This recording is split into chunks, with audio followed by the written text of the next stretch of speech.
आज हमारा जो यूथ है वो खास करके मैनेजमेंट पे फोकस कर रहा है, साइंस पे फोकस कर रहा है, मैथ्स पे फोकस कर रहा है, टेक्नोलॉजी पे फोकस कर रहा है। ये होना चाहिए, लेकिन एज अ पेरेंट, हाँ एज अ पेरेंट हमें अपने बच्चों को अपने देश का इतिहास बताना बहुत जरूरी है। उसके आगे कारण है, आज मतलब बच्चों को आप जो देखिए वॉट इज रिपब्लिक क्या होता है, तो वो बोलेगा हमें स्वातंत्र मिला था। और तीसरा जो इम्पोर्टेंट होता है that is not important to that.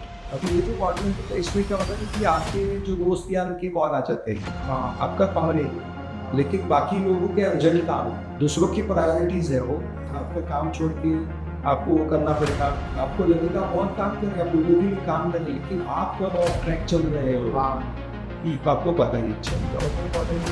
Waste for that is not important and not reels देखना, टेलीविजन देखना, राजकारण के ऊपर अपने मतलब टू डिस्कस भी किसी से बात नहीं करते विषय की बहुत लिमिटेड बात। तो अपने देश में दो चीज़ों पे बहुत ज़्यादा बातें होती है, एक तो राजनीति और दूसरा होता है क्रिकेट। आपके हिसाब से एक अच्छी लीडर की क्या क्वालिटी होती है?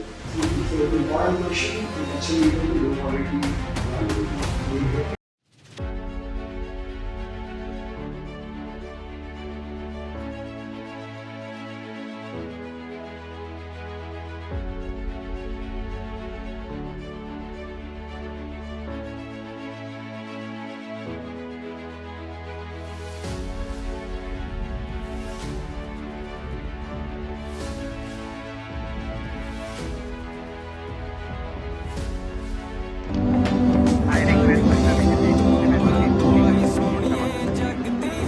Just a few words from Mr. Vijay Deshmukh, sir, please.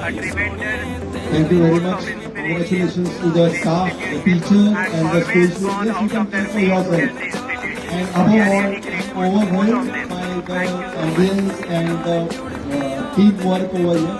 And my best wishes from me and Kirtiwardhan Joshi to the team and the sir. Thank you very much. Thank you very much.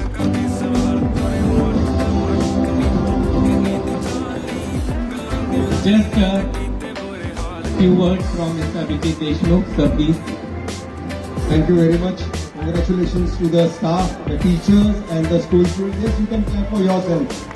And above all, I'm overwhelmed by the ambience and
राष्ट्रीय अध्यक्ष से आप लोगों को बताना चाहेंगे sir, लगभग अभी 3 साल हो चुके और कॉन्ग्रेचुलेशन पर ग्राउंड लेवल पर जिस तरह से आप काम कर रहे हो सर, दिख रहा है कार्यकर्ता मोटिवेटेड तो है, बट आप जनता से क्या कहना चाहोगे कि आने वाले दिनों में और कितने बड़ा लेवल पर आप देख रहे हो? Yes, I always feel कि leader should have a vision और leader without vision will perish. तो हमने एक विजन रखा है, हमारा नेक्स्ट गोल जो है वो षणमुखानंद में पहुंचना है और गरीब तबके को लेकर हम काम कर रहे हैं और एजुकेटेड लोग हैं हम लोग ने, काफ़ी एजुकेशन हमारे साथ में आज मंच पे भी देखे होंगे।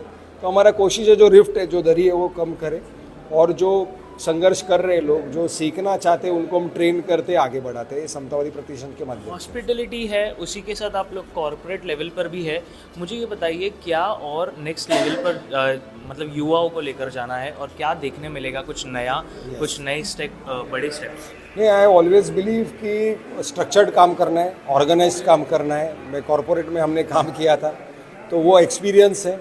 और अभी जो बिखरा हुआ वर्ग है, जो स्कैटर्ड वर्ग है, उनको हम लोग साथ में ले रहे, ट्रेन कर रहे, ऑर्गेनाइज कर रहे ताकि वो अपने पैरों पर खड़े रहे। ऐसा नहीं कि भीड़ इकट्ठा करनी है, तो हम ट्रेन भी करते लोगों को ताकि वो और लोगों तक पहुंच सके, इस विचार को और लोगों तक पहुंचा सके।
नमस्कार दोस्तों, वेलकम टू यूथ क्वेक, जहाँ पे हम मानते हैं कि discipline is greater than motivation.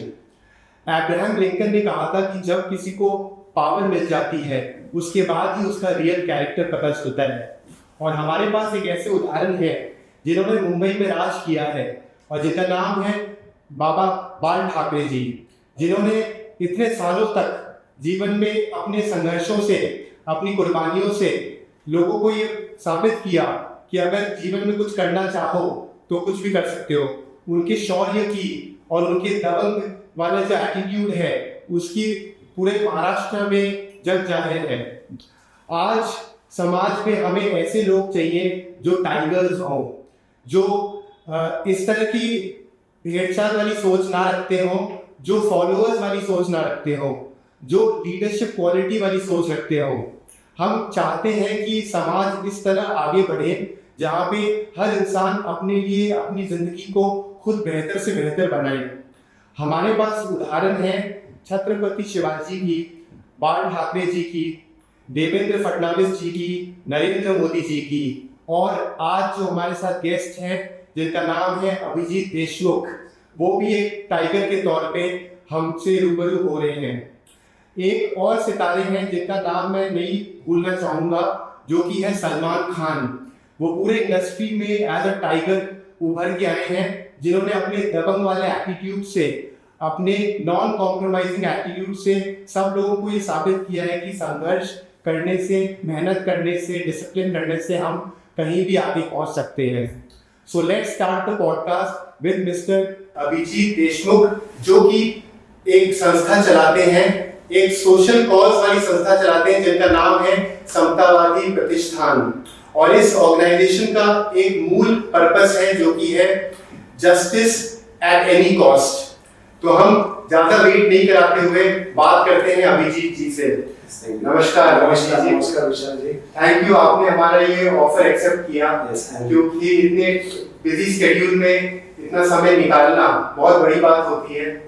So thank you very much and thanks to you also Vishal ji and Youth Quake team, जिन्होंने मुझे यहाँ पर मौका दिया और इनवाइट किया अपने विचार यहाँ पर रखने के लिए, और ताकि आपके माध्यम से हम भारत भर इस विषय को पहुँचा सकेंगे। Thanks a lot too it is our pleasure. So Abhijit ji, हम शुरू करते हैं इस पॉडकास्ट को आपके जीवन के सफर से।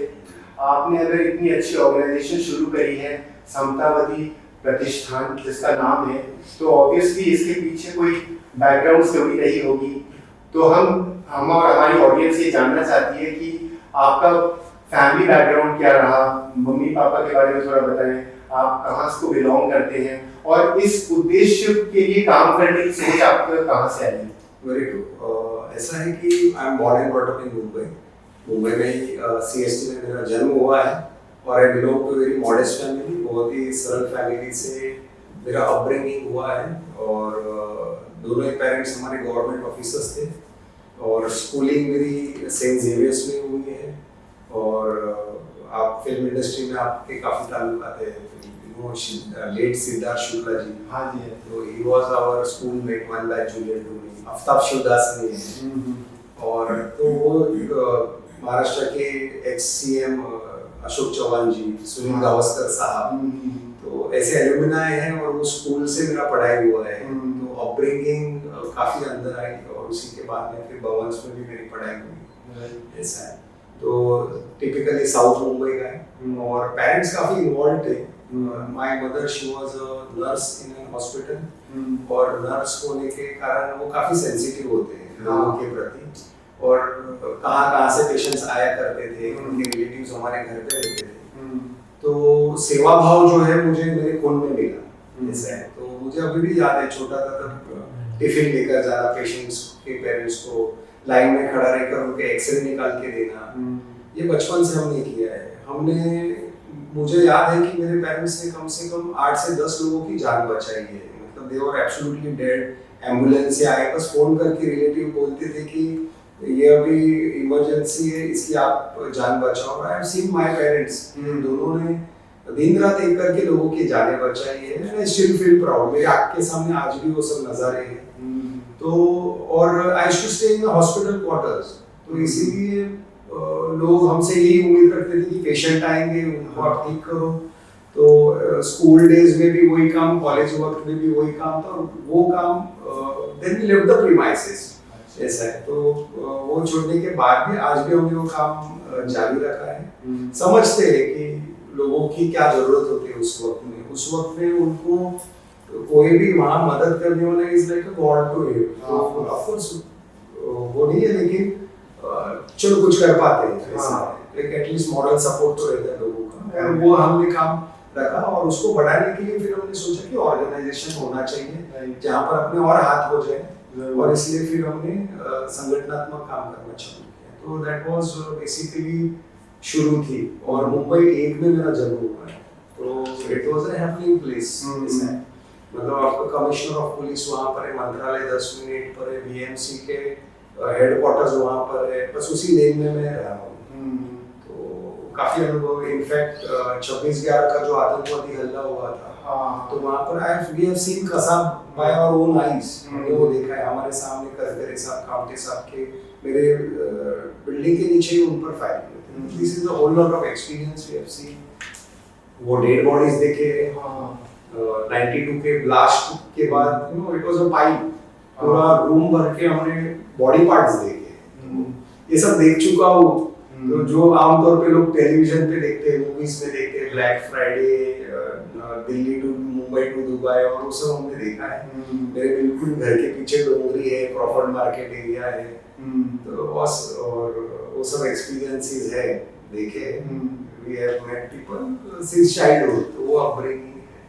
भाई मुश्किल होता है कि जब हम ऐसा खतरनाक मंजर देखते हैं, काफी दिनों तक उस मंजर को अपन भूल नहीं पाते हैं, और उस चीज से उभर के अपने जीवन को वापस से नॉर्मल करना, ये बड़ी बात होती है। बिल्कुल सही है। देखो कैसा है कि हमारा जब इन 97 में वाज इन 12th स्टैंडर्ड, तभी वास्तव मूवी आया था। देखो सीएम साहब जयपुर से आए, थोड़ा आज आपको ये बिन स्टेड इन मुंबई, लेकिन मुंबई तभी बहुत अलग था और आज मुंबई बहुत अलग है।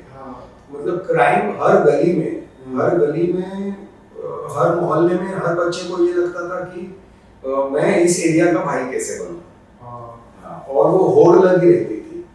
तभी आई स्टिल रिमेम्बर 1997 में महाराष्ट्र के deputy chief minister Gopinath ji मुंडे साहब थे, लेट, एंड उन्होंने तब उस साल मैक्सिमम एनकाउंटर तभी उन्होंने किए थे।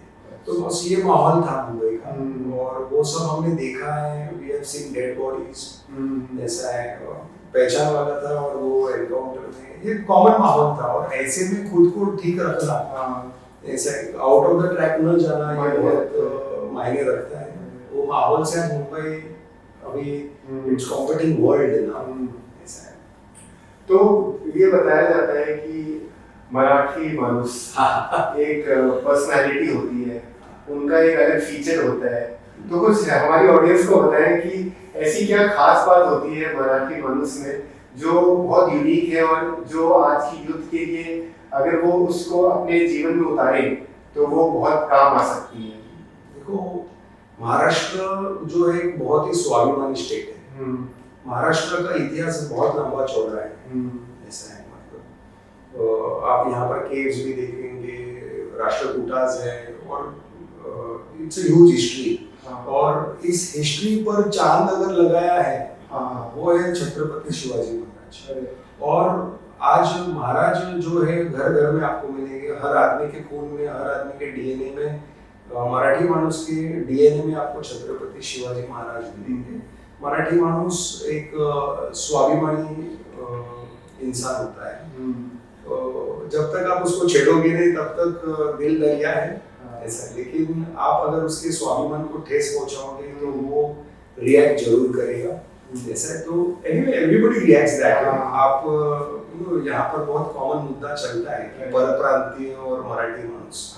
तो ऐसा है कि he is a very welcoming person, ऐसा है। और उनको अगर आप उनसे प्यार मोहब्बत से रहेंगे, वो कहते हैं ना कि दूध मांगोगे तो खीर देंगे, ऐसा है। बाकी उनके स्वाभिमान को ठेस लगाएंगे तो फिर वो थोड़ा तकलीफ कर देते हैं। तो everybody should respect everybody's dignity. Absolutely. आप जयपुर से और वहाँ जाकर अगर मैं वहाँ के लोगों को साथ काम करना चाहिए तो उनके हिसाब से मुझे काम करना चाहिए।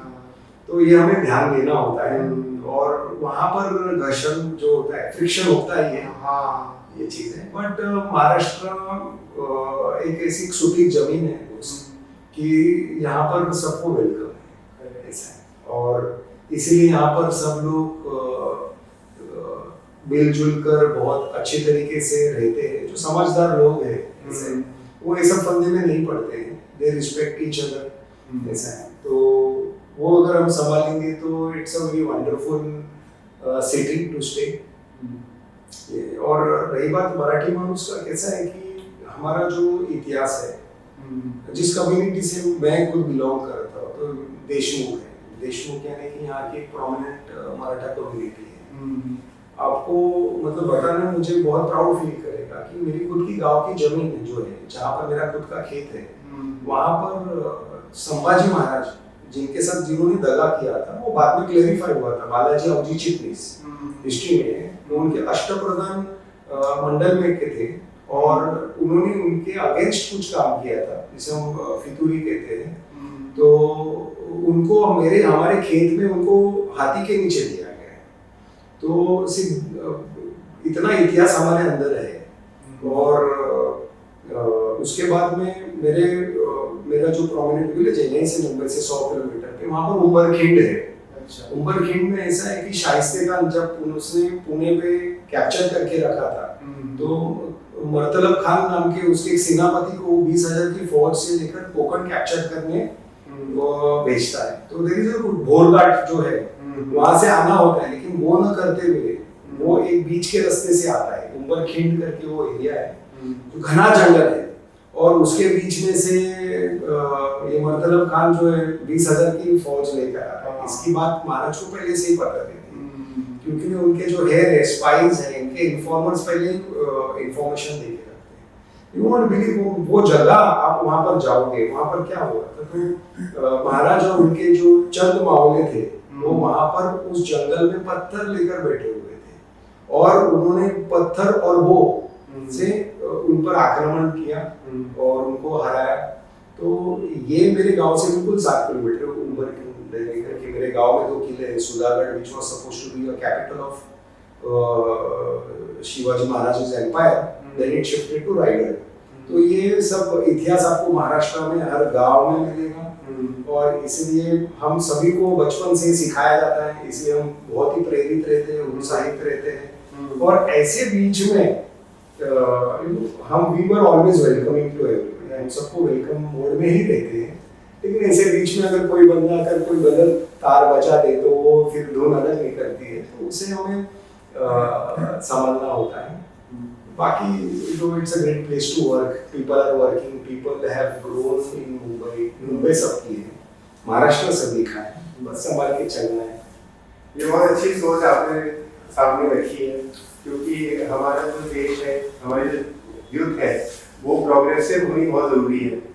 और ये जो आप बात कह रहे हैं इतिहास की, आज की तारीख में लोग सोशल मीडिया में अपना समय व्यतीत करते हैं, लेकिन वो जो कंस्ट्रक्टिव चीज़ें हैं उस पर ध्यान ना देते हुए वो ऐसी चीज़ें देखते हैं जो चीज़ उनके लिए उपयोगी भी नहीं है। तो जब वो आप इतिहास की जो इतनी महत्वपूर्ण बात सामने रखते हैं, तो उससे हमारी जो यूथ है वो भी कहीं ना कहीं प्रेरित होगी और वो समझ पाएगी कि समय कितना महत्वपूर्ण होता है। और हमें ये भी पता चला हमारे रिसर्च में कि आप क्वांटम कंप्यूटर्स के बारे में बात करते हैं और फिजिक्स के बहुत फिजिक्स वाज माय मेजर रहा है आपका बीएससी में। हाँ। तो इसीलिए फिजिक्स के लिए आज भी बहुत लगाव है विशाल जी, मतलब मैं बहुत पढ़ते रहता हूँ। मेरे घर में 1000 से भी ज्यादा किताबें हैं और मैं आपके माध्यम से ये बात लोगों तक पहुंचाना चाहता हूँ। मैं दिन में कम से कम 4 घंटे एवरी डे विदाउट फेल पढ़ता हूँ। 4 hours I read. I can talk about 2000 topics. ऐसा है, मतलब साइंस की अगर बात करूँ तो मैं आपको क्वांटम थियरी से बात करके हाइजेनबर्ग्स थियरी से लेकर श्रोडिंजर्स थियरी, क्वांटम एटॉमिक मॉडल और ये सभी विषय पर बहुत ढेर सारा ज्ञान दे सकता हूँ। ढेर सारा उसी के ऊपर एक अलग पॉडकास्ट हम कभी करेंगे। तो वो है। और अभी जो आप एआई का चक्कर चल रहा है, तो ये सब क्वांटम कंप्यूटर्स अभी आने वाले हैं, it is already there. Okay, अभी उसका इम्प्लीमेंटेशन आने वाला है। उसी को लेकर हमारी महाराष्ट्र गवर्नमेंट भी बहुत ढेर सारा काम कर रही है, इंडियन गवर्नमेंट भी काम कर रही है। तो उस विषय पे काफी पढ़ते रहता हूँ। पार्टिकल फिजिक्स के ऊपर पढ़ते रहता हूँ, पार्टिकल केमिस्ट्री के ऊपर पढ़ते रहता हूँ। Anyway, मतलब मैं इतिहास की भी बहुत अच्छी जानकारी रखता हूँ विशाल जी। ये आपके माध्यम से मैं बताना चाहता हूँ कि कितनी सारी चीजें करने के लिए आप अगर मुझे हड़प्पन सिविलाइजेशन से बात करो से लेकर मोहम्मद गजनी गौरी दिल्ली सल्तनत, गुप्ता डायनेस्टी से लेकर पालावास, चोलास, पांड्यास, इन विषय पर भी मैं ढेर सारे कंटेंट रखता हूँ।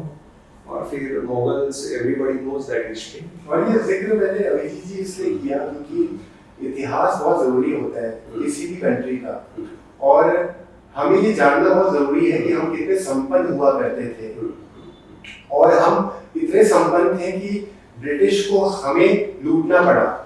हमें लूट के वो इस हद तक नीचे गिरा दिए कि उससे वापस उभर के आना ये बहुत मुश्किल काम था, जिसको हमारे आदरणीय मोदी जी ने संभाला, इस देश को वापस से खड़ा किया और आज इस स्थिति में वो लेके आए कि हम देख सकते हैं कि हम टॉप नेशन बन सकते हैं आने वाले समय में। Absolutely right. सी आप जो बताना चाहते हैं कैसा है कि आज हमारा जो यूथ है वो खास करके मैनेजमेंट पे फोकस कर रहा है, साइंस पे फोकस कर रहा है, मैथ्स पे फोकस कर रहा है, टेक्नोलॉजी पे फोकस कर रहा है। ये होना चाहिए, लेकिन एज अ पेरेंट हमें अपने बच्चों को अपने देश का इतिहास बताना बहुत जरूरी है। उसके अनेक कारण है। आज मतलब बच्चों को आप पूछोगे कि व्हाट इज रिपब्लिक डे क्या होता है, तो वो बोलेंगे हमें स्वातंत्र्य मिला था। कब होता है रिपब्लिक डे? 15 अगस्त को होता है। तो ये पता नहीं है कि गणतंत्र दिन और स्वतंत्र दिन में फर्क क्या है। 26 जनवरी को हमारा रिपब्लिक, उसके पीछे का इतिहास बेसिक सिंपल चीजें हैं। आई स्टिल रिमेम्बर कि मेरे पेरेंट्स हमको लेकर जाकर बताया करते थे, सोसाइटी में जाकर खड़े रहते थे। लोगों को अपना राष्ट्रगान भी अभी बोलने नहीं आता है। ये बहुत बुरी परिस्थिति है। और आई टेक आउट टाइम, मैं अपने बच्ची के लिए, मेरी बेटी के लिए मैं वक्त निकालता हूँ, उसे इतिहास बताने की कोशिश में उसको इतिहास बताता हूँ, उसे सिखाता हूँ। ऐसा है। तो इतिहास से हमें क्या, अगर मैं राजस्थान आता हूँ तो अगर मैं वहाँ के इतिहास के बारे में बात करूँगा तो आप बोलोगे कि रिलेटिविटी वहाँ पर आ जाती है।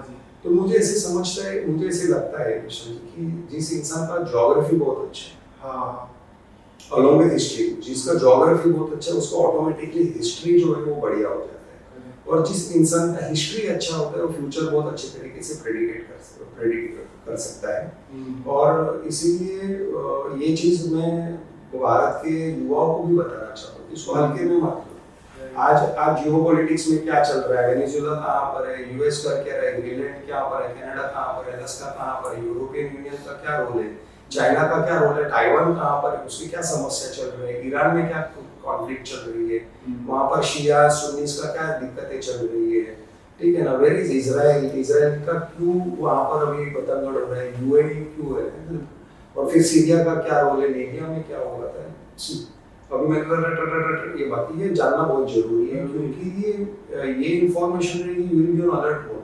और ये सब जानकारी अगर आप ले सकते हो तो हमारे प्रधानमंत्री क्या करना चाहते हैं, क्या कहना चाहते हैं, तो आपको बहुत अच्छी तरीके से समझ में आएगा। यू वोंट बिलीव, मेरी बहुत कोशिश रहती है कि बच्चों को ये सब चीजें बताओ। और इससे क्या हो जाता है, आप देखोगे कि पाकिस्तान में गवर्नमेंट चेंज हो गई, इमरान खान जेल में है, और ये वेरी कॉमन थिंग, मतलब ये सभी को पता है, बांग्लादेश में हो रहा है, नेपाल में हो रहा है, श्रीलंका में हुआ, आजू बाजू में म्यांमार में सब जगह आग लगी हुई है, इंडिया में क्यों नहीं हो पा रहा है, ऐसा है, इंडिया में क्यों नहीं हो पा रहा है। तो यहाँ पर अवेयरनेस बहुत बड़े, उसके बहुत सारे पहलू थे, उसके बहुत सारे पहलू, उसमें अपना कल्चर, अपना इतिहास, अपना स्वाभिमान है, इतने आसानी से ये जैसे फॉरेन इन्फ्लुएंस होने का बहुत कम चांसेस अपने देश में रखा है। और वी आर ऑल प्राउड कि हम एक संघ है, हम एक संघ, इतने बोली भाषा है, इतने लैंग्वेजेस है, इतने प्रकार के अपने कल्चर्स है, इतना डाइवर्सिटी, फिर भी हम लोग हिलते नहीं। We are proud about Rajasthan's culture. We are proud about MP. We are proud about Northeast. I'm so proud about Northeast. ये सोच प्रोग्रेसिव है और ये सोच की जरूरत है भारत में। और ये जो बात आपने कही कि आप इतनी बुक्स पढ़ते हैं, ये हमारी युवा पीढ़ी के लिए भी जरूरी है जानना, क्योंकि आज का युवा मोबाइल फोन में ज्यादा समय व्यतीत कर रहा है, वो अपनी हेल्थ को भी खराब कर रहा है और अपने समय को भी बर्बाद कर रहा है। Before coming to mobile phone, let us talk about some book reading habit. Definitely. See, मैं बहुत ही सामान्य फैमिली से था, पेरेंट्स ठीक ठाक ही पढ़े हुए थे, ऐसा है, लेकिन ये सोच में ग्रोथ कैसे आई, और सोच में ग्रोथ आने के बाद में इंसान की निर्णय क्षमता जो है वो बढ़ जाती है, ऐसा है। और जितना बड़ा आदमी निर्णय लेगा, जितना बड़ा डिसीजन लेगा, उतना बड़ा वो लीडर होता है, ऐसा है। मतलब आप किसी को भी देख लो, आप टेक एनी लीडर्स नहीं, ऐसा है। तो ये निर्णय क्षमता बढ़ाने के लिए इंसान को किताबें पढ़ना बहुत जरूरी होता है। किताबें हमें अलग अलग पहलू देता है, जैसे हम शक्ल ठीक करने के लिए आईना देखते हैं, वैसे अंदर से ठीक करने के लिए हमें किताबें पढ़ना बहुत जरूरी है, ऐसा है। तो मुझे आदत लग गई और 20-25 साल से मैं किताबें पढ़ रहा हूँ। बहुत अच्छी आदत लग गई बहुत। और मैं हर यूथ को यही कहूँगा कि किसी को तो गुरु बनाना है, और बुक ऐसा होता है कि बुक है ना, इट इज नॉट बायस्ड, किसी को एक बोल रहा है दूसरे को एक बोल रहा है, ऐसा नहीं। वो एक किताब आप पढ़ लो, आपको भी वही बात करेगा, मुझे भी यही बात कहने वाला है। तो मैंने सेल्फ हेल्प किताबें बहुत पढ़ी, मजा आया, और उसको मैं इम्प्लीमेंट करता हूँ मेरे लाइफ में। विशाल पूरा लाइफ कंट्रोल में है, मुझे ऐसे लगता नहीं कि सिचुएशन कभी हाथ से बाहर जाती है, तो कोई भी इशू आने दो, उसको बहुत शांति से हम उसको टैकल करते हैं, और we are very result oriented for that. और थैंक्स टू यू अगेन, इस माध्यम से लोगों को पता चल रहा है कि कैसे काम किया जाता है। आप टाइम मैनेजमेंट के बारे में बहुत सोचते हैं, बहुत उसके बारे में आपने अपनी लाइफ में भी उसको अप्लाई किया है, तो आप थोड़ा सा उसको विस्तार में बताएं हमारी ऑडियंस को कि उनको टाइम मैनेजमेंट को लेके किस तरह से चीज़ों को अप्रोच करना चाहिए। देखो, किताबें पढ़ी, किताबों में से बहुत सारी चीज़ें मालूम पड़ी, और मैं बहुत कैलकुलेटेड चलता हूँ। मेरा सबसे बड़ा एसेट, इंसान का सबसे बड़ा एसेट होता है वक्त। या तो वक्त बर्बाद करता है, या तो उसको यूटिलाइज करता है, इन्वेस्ट करता है। इन्वेस्ट और यू वेस्ट योर टाइम, दो ही चीज़ें होती है, सब बीच में वाला कोई चीज़ नहीं है। तो सभी, मतलब आपके माध्यम से यूथ जो अभी देख रहा है, जो आज 18 एंड प्लस 15 एंड प्लस है, और आगे चल के ये सभी बड़े बिजनेसमैन, एंटरप्रेन्योर्स होने वाले, बड़े बड़े फिजिशियंस होने वाले हैं, मे बी इंजीनियर्स। कुछ चीज़ें शेयर करना चाहता हूँ कि मैं अपने दिन क्रम पूरे लाइफ को कैसे स्ट्रक्चर किया है। ऐसा है कि there is a principle called time management matrix होता है। आपके पास जो काम आते हैं उसको आपको सेग्रीगेट करना होता है। मेरे आंखों के सामने पूरा मैप होता है विषय काम करते वक्त में। दो काम होते हैं, एक तो आपका अर्जेंट होता है और एक होता है इम्पोर्टेंट। बहुत सारे लोगों को अर्जेंट और इम्पोर्टेंट का फर्क पता नहीं होता है। सेम ही तो है, लेकिन हालांकि it is not same, it is absolutely altogether total 180 degree उसमें डिफरेंस है। अर्जेंट होता है, लेकिन इम्पोर्टेंट वो होता है कि आपको करना ही है। ठीक है, तो इसमें एक मैट्रिक्स तैयार हो जाता है, वो आप आपके वीडियो के माध्यम से जरूर दिखाइए। Urgent, important, urgent, not important, important, urgent, important, not urgent, फिर उसके बाद में नॉट इम्पोर्टेंट, अर्जेंट और नॉट इम्पोर्टेंट, नॉट अर्जेंट, ऐसे 4 क्वाड्रेंट होते हैं, फर्स्ट, सेकंड, थर्ड, फोर्थ। अभी आपको बताओ तो जो अर्जेंट और इम्पोर्टेंट होता है, ये होते हैं आपकी क्राइसिस। जैसे कि भाई हार्ट का भी बहुत ही दिक्कत हो रहा है, हेल्थ इश्यूज आ रहे हैं, आपका शुगर बहुत हाई हुआ है, अगर आप नहीं जाओगे डॉक्टर के पास में तो फिर it will create a permanent damage to you. Okay, आपका बहुत लोन ओवरड्यू हो चुका है, प्रॉपर्टी मॉर्गेज में से होना नहीं चाहिए, लेकिन मैं बता रहा हूँ ये सब अर्जेंट क्राइसिस हो जाते हैं। बच्चे एडिक्शन का हाई लेवल हो चुका है, तो उसको मैनेज करना बहुत जरूरी है। तो ये क्वाड्रेंट में आता है अर्जेंट, और इसे हम नेसेसिटी क्वाड्रेंट कहते हैं। दूसरा जो क्वाड्रेंट होता है जिसे हम इफेक्टिव क्वाड्रेंट कहते हैं, वो होता है कि it is important but not urgent. जैसे कि आपका हेल्थ है, हेल्थ अभी इशू नहीं दे रहा है, लेकिन आप जंक फूड डाले जा रहे हो, एक लाइफस्टाइल जी रहे हो। Okay, health is important, yes health is important, ठीक है, आपका सेविंग करना इम्पोर्टेंट है, हाँ सेविंग करना इम्पोर्टेंट है, लेकिन हम वेस्ट किए जा रहे हैं, ठीक है। तो ये सब जो काम होते हैं जो बहुत इम्पोर्टेंट होते हैं, बच्चों का एजुकेशन को रिलेटेड है, बच्चों के फ्यूचर के सेविंग के लिए रिलेटेड है, बिजनेस में भी आपका कहीं लीकेज चल रहा है, okay, it is very important कि उसको ट्रैक पे लेकर आना है। तो ये सब काम जो होते हैं वो इस फोकस वाला इफेक्टिव क्वाड्रेंट में आता है। और उसके थोड़े विस्तार में और क्या क्या इम्प्रूवमेंट करना है वो मैं थोड़ा सा शेयर करूंगा। तीसरा जो क्वाड्रेंट होता है that is not important but urgent. अभी ये जो क्वाड्रेंट होता है इसमें क्या होता है कि आपके जो दोस्त यार के कॉल आ जाते हैं, आपका काम नहीं है, लेकिन बाकी लोगों के अर्जेंट काम है, दूसरों की प्रायोरिटीज है वो, और वो आपको खींच लेते हैं कि आपका काम छोड़ के आपको वो करना पड़ेगा, कोई पैसे मांग लेगा, कोई आपको बुला लेगा, कोई यहाँ करेगा।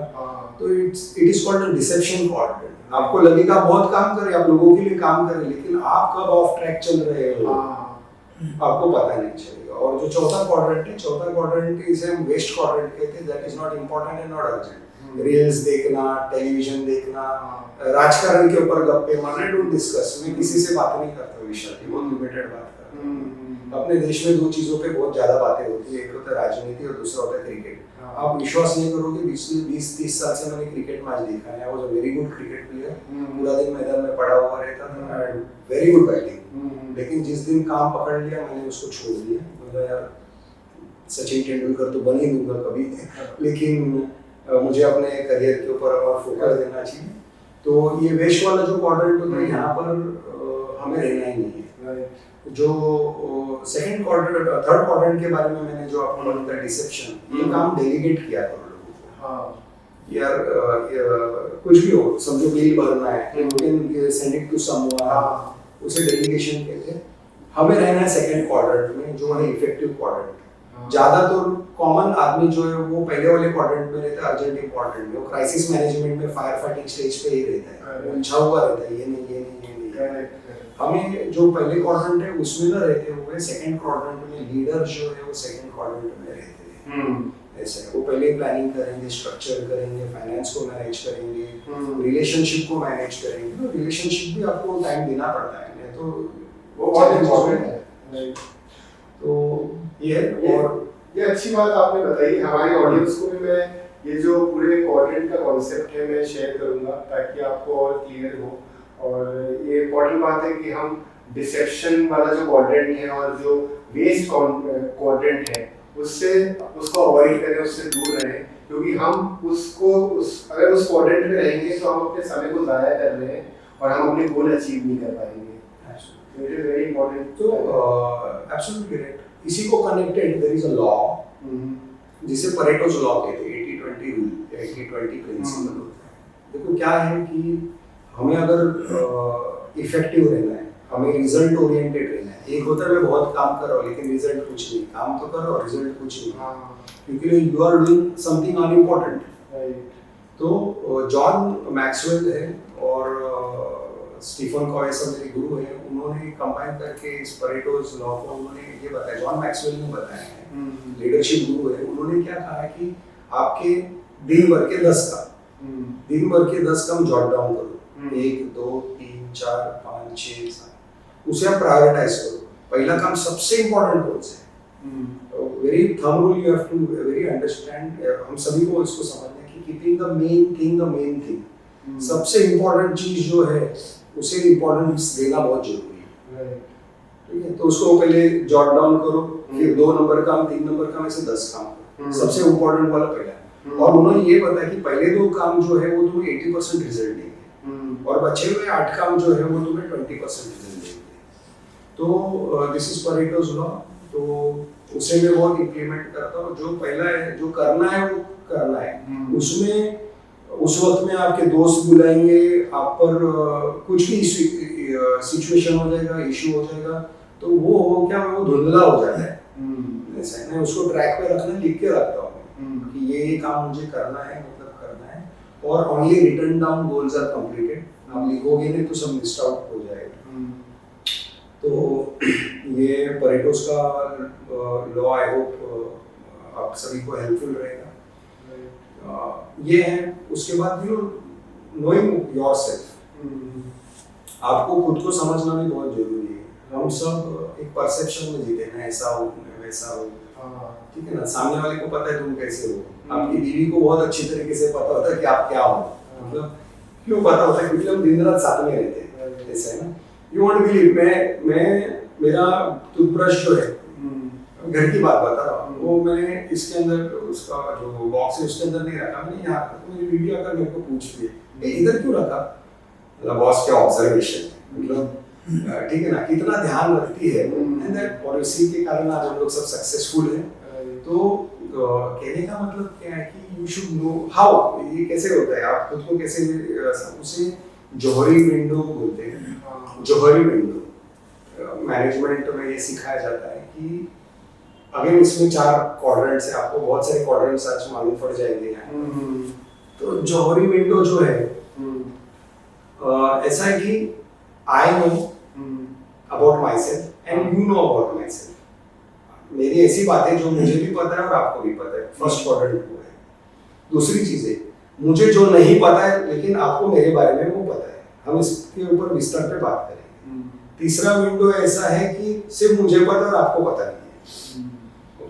और जो चौथा विंडो है, मुझे भी मेरे बारे में कुछ पता नहीं है और आपको भी मेरे बारे में वो चीज पता नहीं है। तो जो पहला विंडो है जिसे हम बोलते हैं कि मुझे भी पता है और आपको भी पता है, उसे हम ओपन विंडो कहते हैं। ओके। उसके बाद में जो आपको मेरे बारे में पता है लेकिन मुझे वो पता नहीं है, उसे हम ब्लाइंड कहते हैं। और जो थर्ड विंडो है, ओके, उसे हम हिडन विंडो बोलते हैं। दोज आर माय सीक्रेट्स, जो मुझे ही पता है आपको पता नहीं है। और दोनों जो चीजें मुझे भी नहीं पता आपको भी पता नहीं, उसे हम अननोन विंडो कहते हैं। टॉकिंग अबाउट ओपन विंडो यानी कि मेरी अच्छी क्वालिटीज है जिसको आप एडमायर करते हो, आपके जो फॉलोअर्स है, आपकी वाइफ है, आपकी बेटी है, आपके नेबर्स है, आपकी सोसाइटी है, आपका संगठन है, आपके if you are a businessman, तो मेरी अच्छी बुरी आदतें आपको पता है। आई डोंट स्मोक, लेकिन अगर मैं स्मोक कर रहा हूँ और शायद सामने वाले को पसंद नहीं है, ऐसा है, ठीक है, तो वो भी आपको पता है। और मेरी अच्छी आदत है, बंदा टाइम पे आता है, ये बहुत प्रिसाइज है, बहुत पर्टिकुलर है, ये बहुत मेहनती है, ये ओपन विंडो होती है। ओके। उसके बाद में उसके ऊपर कैसे काम करते हैं लीडर्स, उस पर कैसे काम करते हैं, उस विंडो को कैसे बढ़ाते हैं जिससे लोगों का ट्रस्ट उन पर बढ़ता है।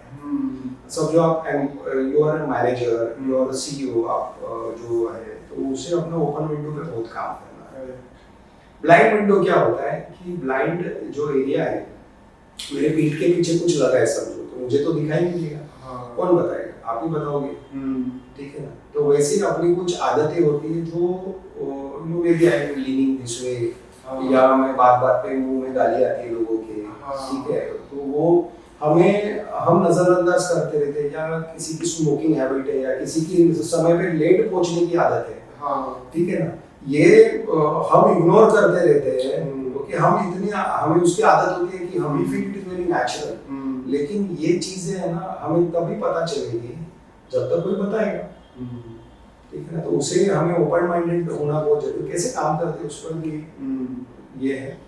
तीसरा होता है हिडन, आपको ये पता होता है कि आपके वीकनेसेस क्या है, आपके स्ट्रेंथ्स क्या है, ओके। और ये हिडन विंडो जो है उसको कैसे हम डिस्क्लोज करके ओपन में लेकर आएंगे, सभी चीजें नहीं लेकिन कुछ इंपॉर्टेंट चीजें जिससे आपका ओपन विंडो बड़ा हो सकता है। मैं बताऊंगा, इट इज वेरी टेक्निकल, लेकिन मैं आपको एग्जांपल, हम छत्रपति शिवाजी महाराज का एग्जांपल लेकर इस चीज को समझाने की कोशिश करेंगे।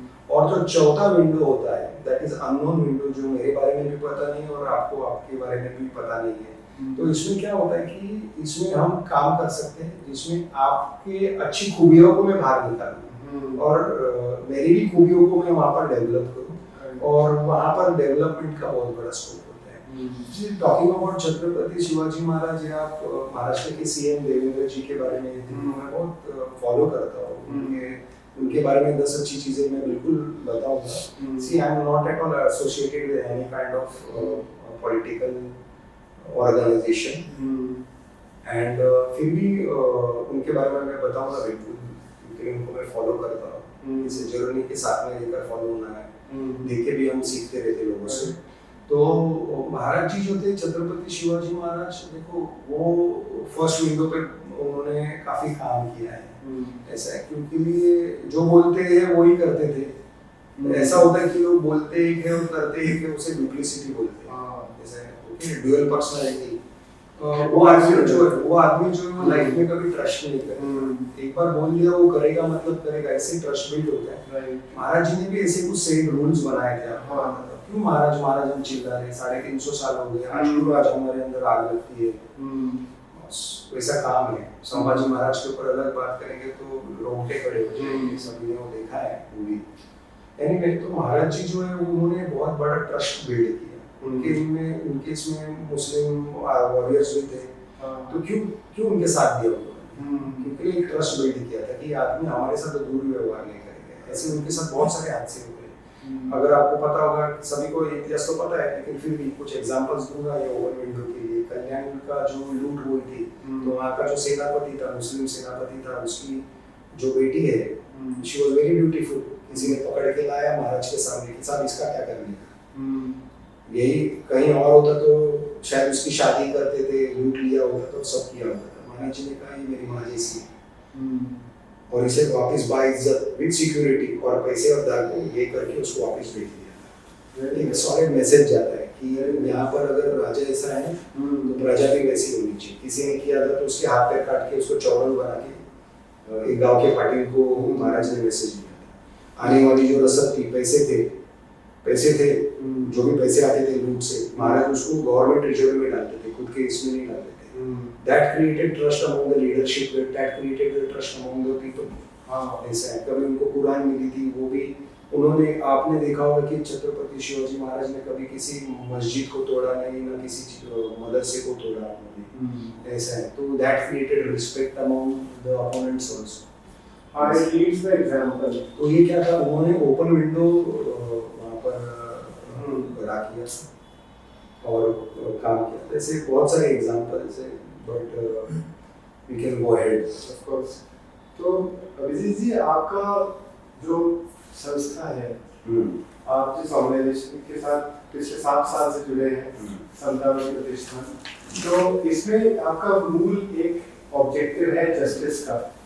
इसके अलावा आप और कौन सी चीज पे काम कर रहे हैं? समतावादी प्रतिष्ठान आज आपके इसी माध्यम से, it is not a registered organization, we have never kept it registered. उसका कारण है, उसका और मैं कहूँगा भी नहीं, मुझे उसमें से मतलब नहीं है, मुझे काम से मतलब है। रजिस्ट्रेशन जब आता है तो फंडिंग आता है, फंडिंग आता है तो डाउट्स आते हैं, चर्चा होती है, कितनी भी आप ट्रांसपेरेंट, तो इसलिए हमने वो विषय नहीं निकाला। आज आपको पता होगा कि राष्ट्रीय स्वयंसेवक संघ को आज 100 साल हो गए हैं। दोस्तों, उन्होंने नागपुर में हेडगेवार जी के घर पे वो ऑर्गेनाइजेशन स्थापन की थी, that is also not registered, ठीक है ना। तो इतना बड़ा व्याप्ति है, वो अगर नॉट रजिस्टर्ड रहता है तो उस पर एक ही चीज है जो है ट्रस्ट। अगर आपस में भाइयों में ट्रस्ट नहीं है तो प्रॉपर्टी के ऊपर झगड़े हो जाते, सलाह नहीं।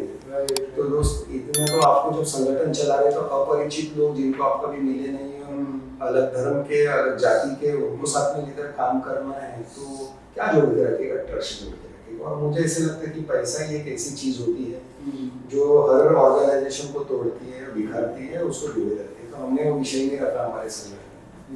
और समतावादी इज नॉट रजिस्टर्ड। हमारा काम है मिलकर, चलो साथ में मिलकर कुछ काम करते हैं, अच्छा काम करते हैं, समाज के प्रति काम करते हैं। तो समतावादी का जो ब्रीद वाक्य है, जातीयवाद विरुद्ध लड़ना एक धर्मनिरपेक्ष संगठन, जातिवाद के विरुद्ध लड़ने वाली एक धर्मनिरपेक्ष संगठन है, जहाँ पर हम हर जाति के, हमारे ऑर्गेनाइजेशन में हर जाति के, हर प्रकार के लोग हैं, एवरीबॉडी इज वेलकम। और यहाँ पर आकर कहीं पर भी अन्याय हो जाता है तो हम लोग साथ में मिलकर खड़े रहते हैं। हॉस्पिटल, कोर्ट कचहरी, पुलिस स्टेशन, ये सब जगह पे समतावादी प्रतिष्ठान जाकर हेल्प करती है, लोगों को मदद करने की कोशिश करती है। We don't help people financially, it is not possible. ऐसा कितने, हर आदमी की जरूरत है, किसको किसको आप मदद करोगे? ऐसा है। तो हम कोई क्रिकेट और इसको स्पॉन्सरशिप नहीं करते। लोगों को लीगल, टेक्निकल कई सारे किस्से हुए हैं, अनगिनत है जहाँ पर हमने काम किया है। इसी बीच में एक ऐसी केस आई थी, 14 साल की एक बेटी थी, उसके कजिन मामा ने उसके साथ दुर्व्यवहार किया था। वो जब हमारे पास आई थी, गांव से आई थी एक जगह से, तो शी वाज 8.5 months प्रेग्नेंट, ऐसे 14 साल की लड़की। तो फिर पहले तो हमने केस दर्ज किया। दर्ज करने के बाद सामने वाले को अरेस्ट किया। उसके बाद उसे हमने जेजे हॉस्पिटल में एडमिट किया। मेरे बहुत ही नामांकित वकील है तरवीन निजाम, उन्होंने हाईकोर्ट से ऑर्डर दिलवाए कि जेजे के टॉप सर्जन ही उसको ट्रीट करेंगे। और फिर वो बच्चा, उसको बेटी हुई, वो बेटी जन्म ली। तो फिर करना क्या है, तो उसे हमने अलीबाग में एक संस्था के साथ जोड़ दिया, जहाँ पर वो बेटी का भी, जो न्यूबॉर्न बेबी है उसका टेक केयर हो रहा है, और वो लड़की अभी पढ़ाई कर रही है। तो ऐसे सब काम है, कोविड के वक्त काम हुए, ब्लड और ये सब तो करते ही है, मतलब काम अच्छे। ये बहुत ही नेक काम किया आप लोगों ने। और मेरे को जितनी जानकारी है, ये राइट टू एजुकेशन के हिसाब से भी आप बहुत काम कर रहे हैं। Absolutely right. देखो हमारे संगठन के महाराष्ट्र प्रेसिडेंट है माइनॉरिटी विंग के श्री असलम जी शेख साहब। वो पिछले 10 साल से एजुकेशन जो आरटी के माध्यम से बहुत जोरदार काम कर रहे हैं। मेरे ख्याल से अब तक उन्होंने 8-10 हज़ार स्टूडेंट्स को एडमिट करवाया। कौन आते हैं आरटी में? कौन आता है आरटी में? वो गरीब तबके के लोग आते हैं जी, वो can not afford. Education is very costly. I know we are paying lakhs of fees. तो वहाँ पर असलम जी का बहुत बढ़िया नॉन करप्ट पर्सनालिटी जो इस काम को बहुत अच्छी तरीके से बढ़ा रहे हैं। हमारे प्रसाद कुमकर है जो हेल्थ विंग का काम कर रहे हैं, बहुत बढ़िया। नायर हॉस्पिटल में सब नितिन जादव करके जीजो हॉस्पिटल में, आई डोंट नो कितने पेशेंट्स को उन्होंने एडमिट किए हैं। अभी ये भी पता चला कि जैसे दावोस का जो कॉन्सेप्ट, जो दावोस का प्रोग्राम हुआ था, उसमें अपनी सरकार ने भी बहुत अच्छा अमाउंट एक्वायर किया है फंडिंग। मुंबई महाराष्ट्र बहुत हैपनिंग हो चुका है। The reason Maharashtra is now like moving left, right, ahead is because of the leadership.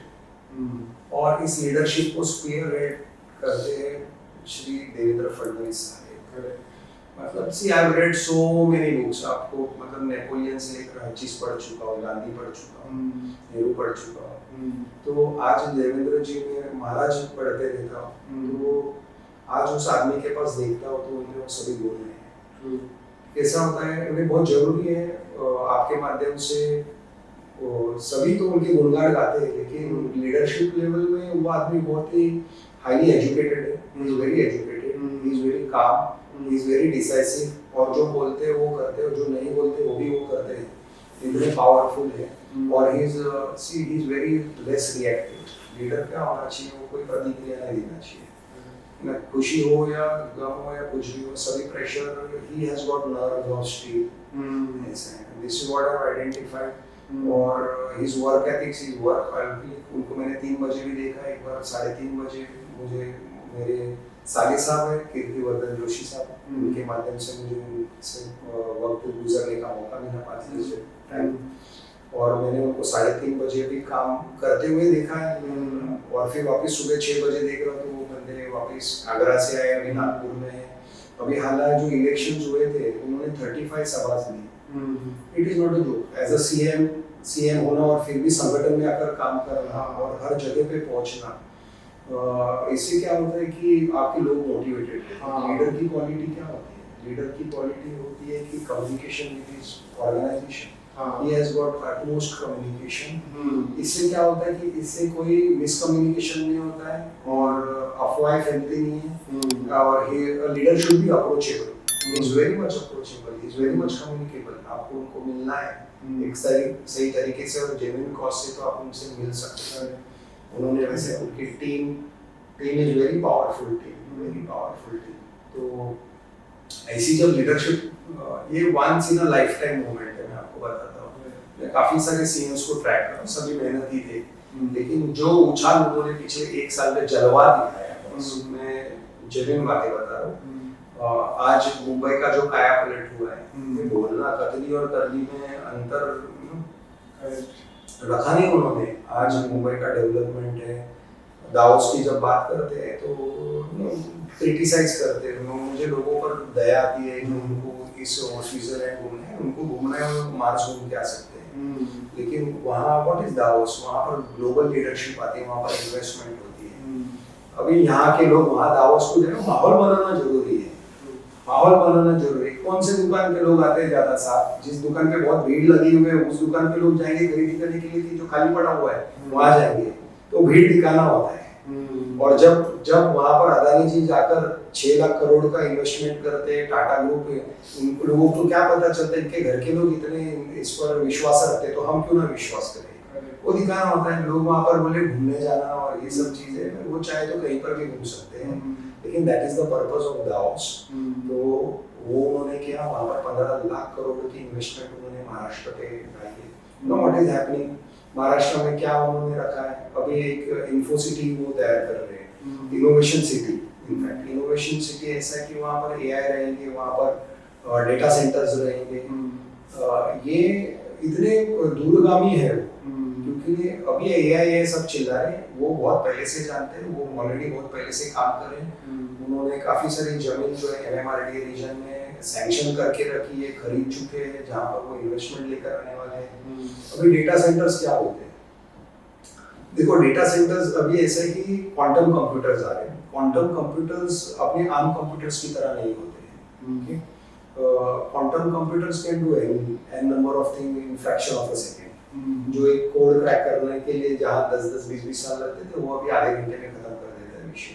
मतलब आपको बता देगा कि आपको कैंसर होने वाला है कि नहीं होने वाला है, इतने लेवल पे जाकर वो रिसर्च कर सकते हैं उस क्षण में। लेकिन वो जो कंप्यूटर है उसको चलाने के लिए आपको हैवी एनर्जी सप्लाई देने की बहुत जरूरी होती है। प्लस वो डेटा सेव करने के लिए बहुत बड़े आपको इंफ्रास्ट्रक्चर लगेगा।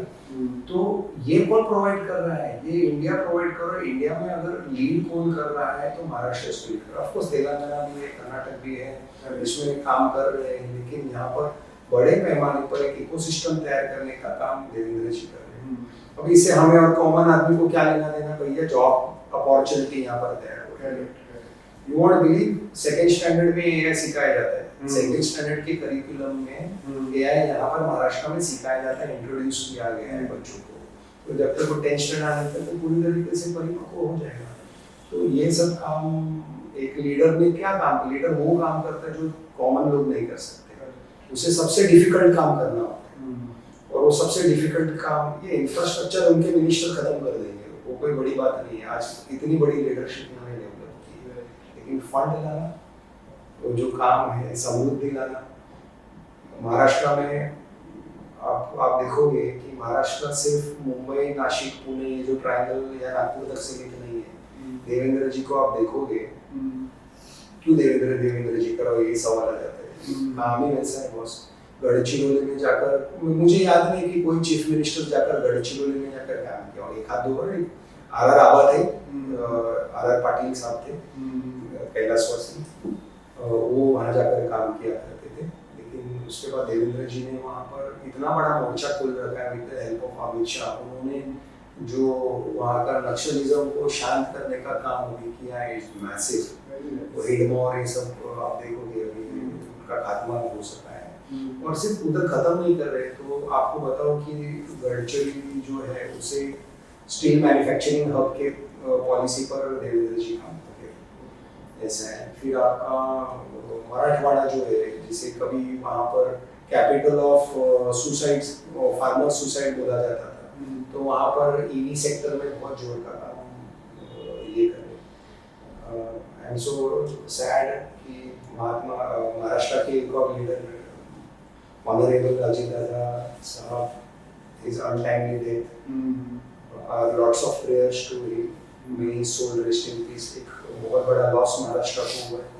अगेन अनदर वर्कहॉलिक लीडर जिसने बहुत काम करते थे, मैंने उनको बहुत नज़दीक से देखा है, बहुत नज़दीक से देखा है। Man of word, a man of result oriented person. तो उन्होंने भी अभी एक उनके देहांत के पहले 12 में बहुत बड़ा शिविर हुआ था।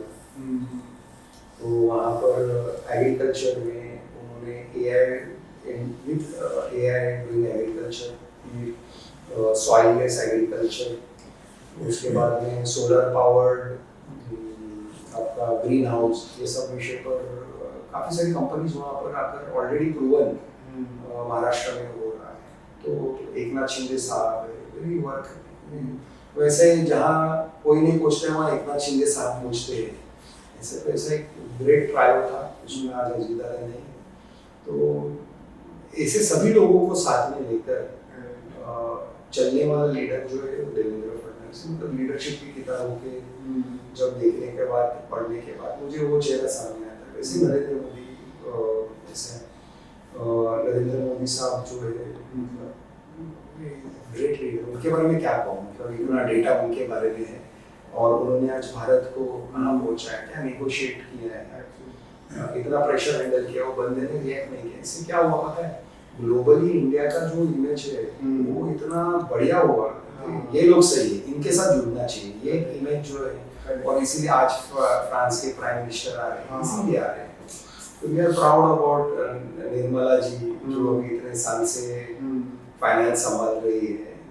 और मुझे ऐसे लगता है कि महिलाएं बहुत अच्छी तरीके से पर्स संभाल के उसको मैनेज करती है, फ्रॉम माय वाइफ। तो बहुत बढ़िया रोल उन्होंने इस देश को, we are becoming super power, ऐसा we have strong leadership now. So ये सब है। तो अभिजीत जी, हमने देखा कि आप काफी प्रोग्रेसिव देश की बात कर रहे हैं, देवेंद्र फडणवीस की लीडरशिप की बातें आपने करी, लेकिन होता क्या है कि 143 करोड़ की जनसंख्या है, लेकिन जब हम बात करते हैं वोटिंग की, तो वोटिंग जो होती है वो काफी लोग तो इसमें भागीदार भी नहीं बनते हैं। We call as ordinary citizens, हम सोचते हैं कि हम सिटीजन, अच्छे सिटीजन बनेंगे, लेकिन जब बात आती है कंट्रीब्यूट करने की, भागीदार बनने की, तब हम वोटिंग नहीं करते। तो क्या आपको लगता है कि वोटिंग को लेके ऑनलाइन वोटिंग का सिस्टम हमें शुरू करना चाहिए, या कोई ऐसा तरीका शुरू करना चाहिए ताकि हम और लोगों को इन्वॉल्व कर पाए इस वोटिंग वाले चीज में? क्योंकि ये बहुत इम्पोर्टेंट है कि हम जिस गवर्नमेंट को सेट करते हैं, जिस गवर्नमेंट को हम क्रिएट करते हैं, उसमें लार्जर पॉपुलेशन जो हमारी है वो सब भागीदार बने। तो इसके बारे में आप क्या सोचते हैं? Very true. एक्चुअली वोटिंग ऐसा है, उसे यूनिवर्सल एडल्ट फ्रेंचाइजी कहते हैं, और यानी कि राइट टू वोट, ये हमें आसानी से मिला नहीं। देयर वाज मोनार्की, राजशाही थी, और आप मत ये बात ही नहीं कर सकते, मत व्यक्त करना तो दूर की बात है। ऐसे तो बहुत लोगों के सेक्रीफाइस के बाद हमें डेमोक्रेसी मिला है। और आज के युवा पीढ़ी को तो उसका अहमियत है ही, क्योंकि उन्होंने देखा ही नहीं है। और आप देखोगे कि वोट करने के लिए आमतौर पे गरीब जनता, स्लम है, वो जाकर वोट करते हैं। और काफ़ी भी अशिक्षित वर्ग जो है, वो कम पढ़ा लिखा वर्ग जो है, वो वोटिंग के लाइन में आपको दिखेगा। और वो सभी मैनिपुलेटेड रहते हैं, उनको करप्ट तरीके से उनको लाया जाता है, फोर्सफुली भी वोट किया जाता है बहुत सारे तरीके से। और जो पढ़े लिखे लोग हैं वो इसमें, इस प्रक्रिया में उतरना नहीं चाहते हैं, तो गलत है।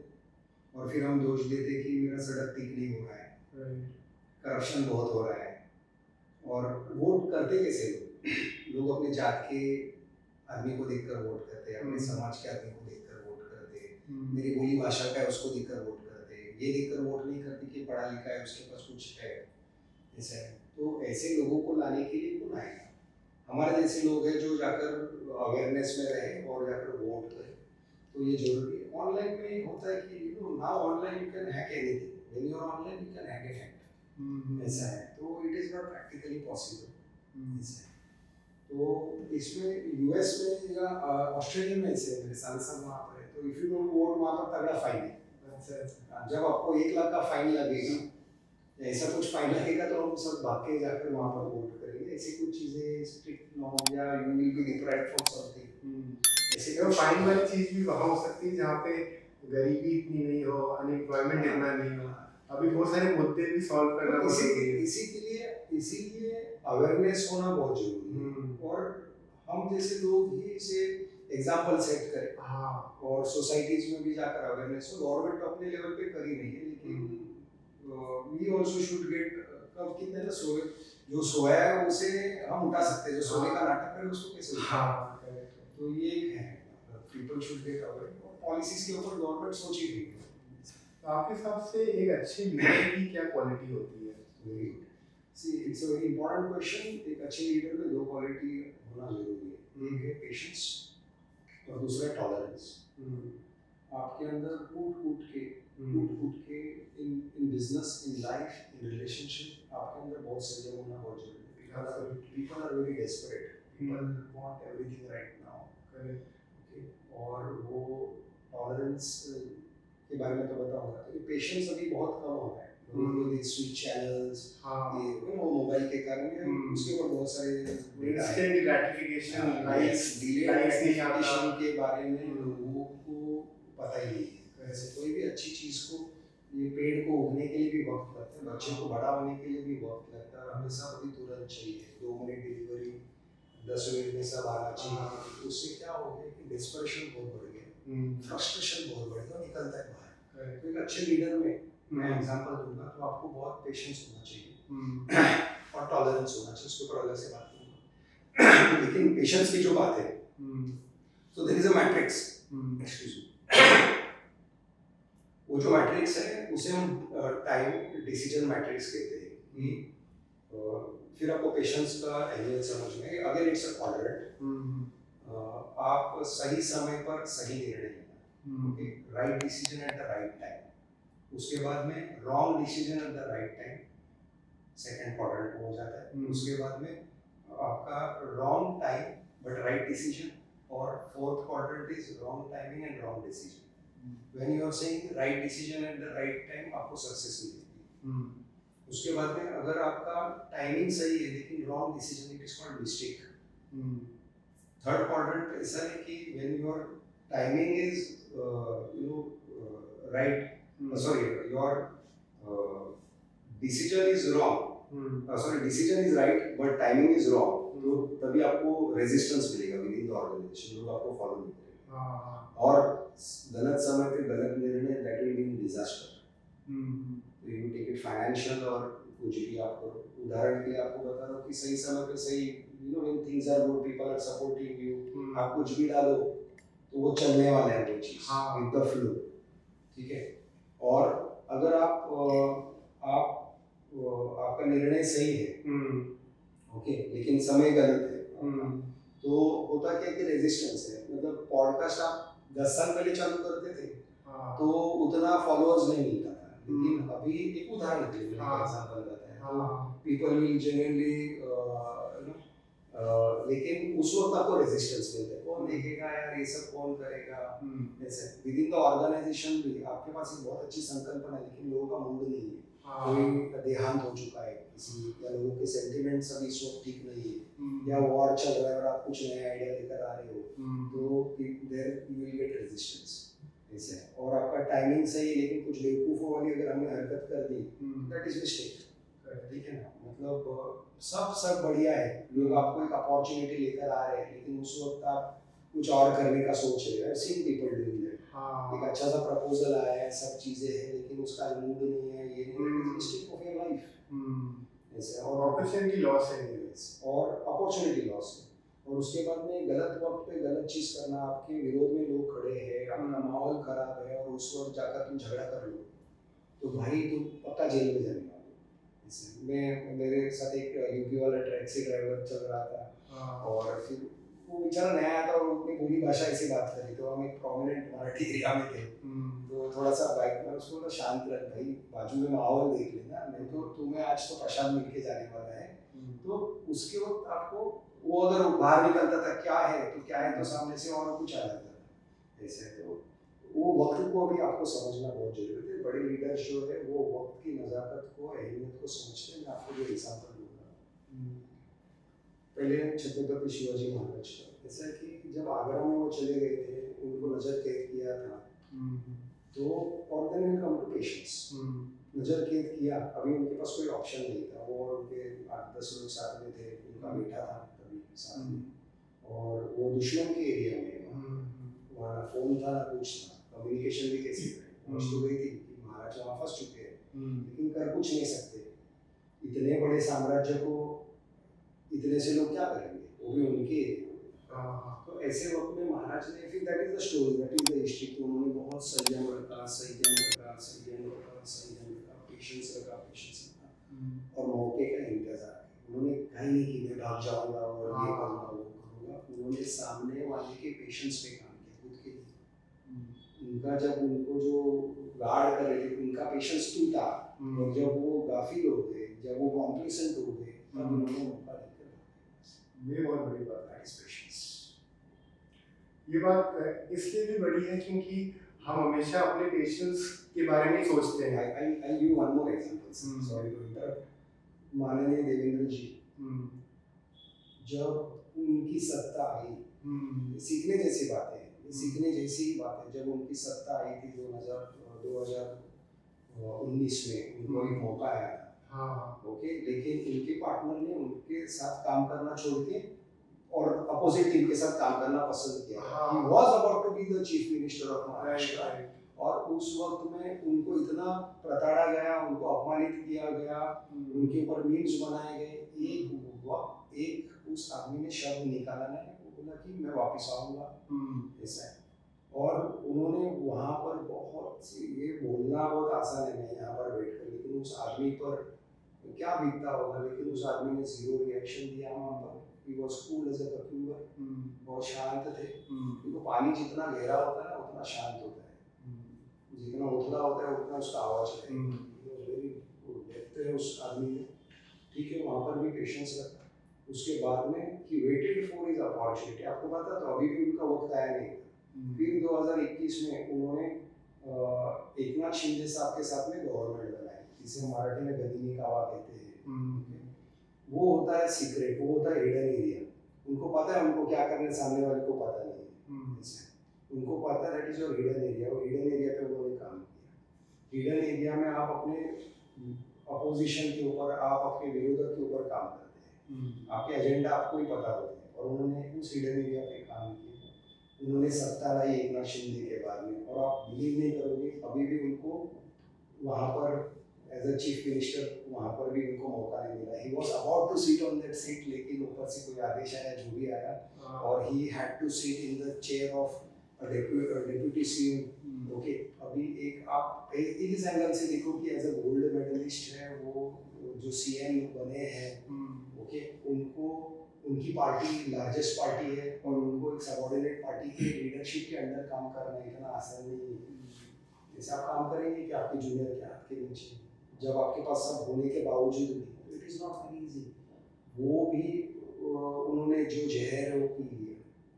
ओके, हम शंकर जी की क्यों पूजा करते, नीलकंठ क्यों है, क्योंकि पूरा पॉइजन इधर पचा के रखा है, तो उतना पेशेंस, तभी भी उन्होंने पेशेंस रखा, let the time come, and the time came in 2024-25, and then he became the chief minister. और आज आप देख रहे हो 1 साल के अंदर उन्होंने क्या किया, और 4 साल है बॉस, और 4 साल है वो $1 ट्रिलियन का टर्नओवर मुंबई को लेकर जाने वाले उन्होंने 2020, आई एम 100% श्योर ये अचीव। हाँ, उनका कंट्रीब्यूशन तो बहुत वैल्यूबल है। और ये जो आपने सारी बात क्वांटम थ्योरी जो बताई, जिसमें जो क्वाड्रेंट्स की बात आप बोल रहे हैं, इसमें एक चीज मैं ऐड ऑन करना चाहता हूँ। आप with due respect to all what you discussed, मेरा जो पॉडकास्ट का जो कॉन्सेप्ट है वो ओवरऑल यही है कि discipline is greater than motivation. कि मोटिवेशन हमें टेम्परेरी कुछ दे सकता है, लेकिन डिसिप्लिन ही हमें वो अचीव करवा सकता है जिसके लिए हम बने हैं। जो हमारा रियल पर्पस है वो हमें तभी मिल सकता है जब हम डिसिप्लिन से जीते हैं जिंदगी। तो आपका जो ये क्वाड्रेंट का जो ये कॉन्सेप्ट है, इसके बियॉन्ड एक चीज हम ऐड जरूर कर सकते हैं हमारे दर्शकों के लिए भी, कि हम चाहे जीवन में सफल हो या नहीं हो, लेकिन अगर हमें अपना पर्पस प्राप्त समझ में आ गया है तो हमें उसको डिसिप्लिन से रेगुलरली फॉलो करना है every day, whether we are successful और नॉट। अगर वो चीज होती रहे तो ये पांचवा क्वाड्रेंट भी हो सकता है। साथ में और जोड़ेंगे। हाँ। What is discipline? Discipline is doing those things which we don't like to do, but we have to do.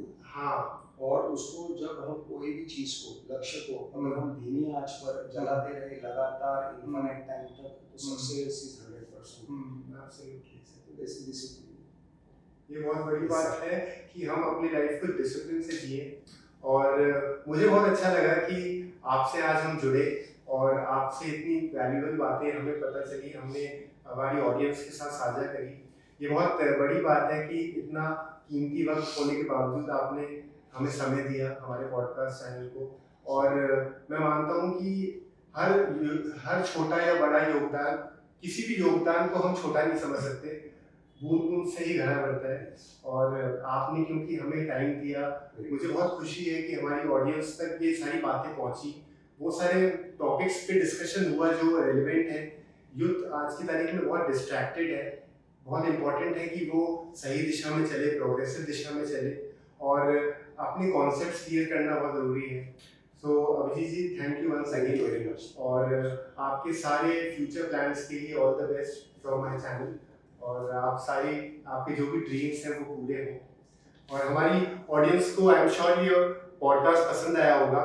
हम कोशिश कर रहे हैं कि हम ऐसे टॉपिक्स लेके आए, ऐसे मुद्दे आपके सामने लेके आए जो विजडम, जो नॉलेज आपके काम आएगी, आपके जीवन को आगे बढ़ाएगी। ये बहुत इंपॉर्टेंट है कि हम अपने साथ जो कॉन्वर्सेशन करते हैं ऑन अ डेली बेसिस, हमारा जो सेल्फ टॉक होता है वो पॉजिटिव रहना चाहिए, क्योंकि हम कहीं ना कहीं हम एक एक्सक्यूज ढूंढ लेते हैं कोई चीज़ नहीं करने का। और अगर हमें ये क्लियर हो जाता है कि हमारा जीवन का पर्पस क्या है, तो डिसिप्लिन वाली जो बात मैं बार बार कह रहा हूँ वो बहुत ही नेचुरली होगी, वो बर्डन की तरह नहीं होगी। So it is very important कि आप अपना पर्पस पहले ढूंढें, कौन सी चीज़ आपको खुशी देती है आप वो करें, ना कि आप समाज की धारा को फॉलो करें। आप कोशिश करें कि आप लकीर के फ़कीर ना बने। आप कोशिश करें कि समाज ने जो ट्रेडिशनली सारे कॉन्सेप्ट्स को एकत्रित कर दिया है और ये कह दिया है कि अगर आपको सक्सेस की परिभाषा समझनी है तो वो इन पैमानों पे ही हो सकती है। उन बाधाओं से बियॉन्ड भी आपकी ज़िंदगी हो सकती है। कोई अच्छा सिंगर हो सकता है, कोई अच्छा डांसर हो सकता है, कोई अच्छा पेंटर हो सकता है, कोई अच्छा पॉलिटिशियन हो सकता है। प्रॉब्लम तब होती है जब कोई अच्छा सिंगर अगर पॉलिटिकल फील्ड में चला जाए, या फिर कोई अच्छा पॉलिटिकल पर्सन सिंगिंग फील्ड में चला जाए, तब स्ट्रेस होता है, तब बर्डन होता है। वरना डिसिप्लिन बहुत अच्छी चीज़ है, उसको आप रेगुलरली फॉलो कर सकते हैं। मैं कोशिश कर रहा हूँ कि हम ऐसे कॉन्सेप्ट आपके पास लेके आए।